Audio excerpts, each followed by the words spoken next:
दोस्तों, माई steno warriors YouTube channel में आप सभी का स्वागत है। अगर आप चैनल पर नए हैं तो चैनल को सब्सक्राइब करें और बेल आइकन को ज़रूर दबाएं। डिक्टेशन स्टार्ट होगी 5 सेकंड बाद। स्टार्ट। सभापति महोदय, वह केवल एक स्वप्न ही रह जाएगा। ऐसी स्थिति में मैं अनुभव करता हूँ कि आपातकाल की घोषणा की जाए और इस देश के जो बुद्धिमान लोग हैं उनको लेकर एक सर्वदलीय सरकार स्थापित की जाए। हम यह अनुभव करते हैं कि जिस तरह का शासन इस समय चल रहा है उससे देश की कोई भी समस्या हल होने वाली नहीं है, बल्कि इस सरकार की गलतियों से समस्याएं बढ़ती जा रही हैं।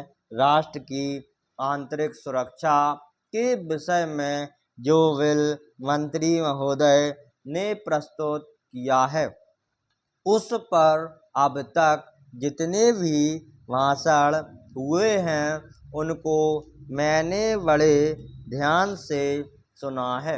माननीय सदस्यों ने व्यक्तिगत स्वतंत्रता की लपेट में बहुत सारी बातें कही हैं और हमारे दल की ओर इशारा करते हुए कहा कि हम भी इसके औचित्य के संबंध में फिर से विचार करें।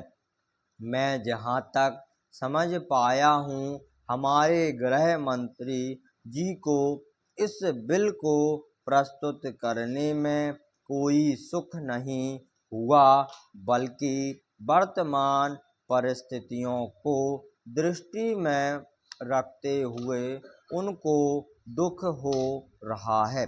आज जब हम नागरिक सुरक्षा, व्यक्तिगत सुरक्षा और स्वतंत्रता की बात करते हैं तो सबसे पहले उसमें व्यक्तिगत सुरक्षा की बात आती है। प्रत्येक नागरिक इस राष्ट्र की अपनी सत्ता में रहकर सुरक्षित रहना चाहता है।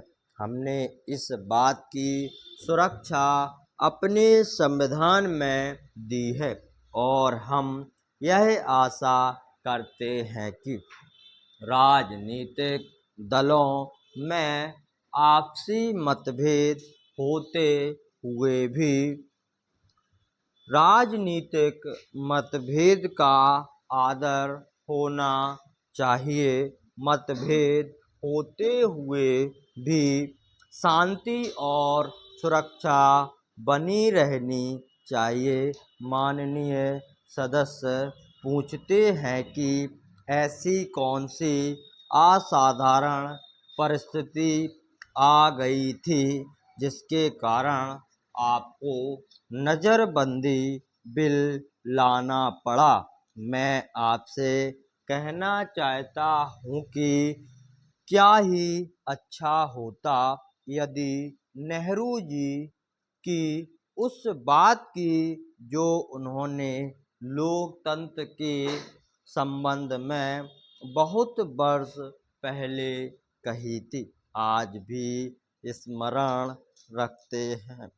उन्होंने एक बार कहा था कि लोकतंत्र के संचालन और दायित्व निर्वाह में अगर किसी प्रधानमंत्री को बार बार पीछे मुड़कर देखना पड़े कि कोई छुरा तो नहीं भौंक रहा है, यह कोई अच्छी बात नहीं है।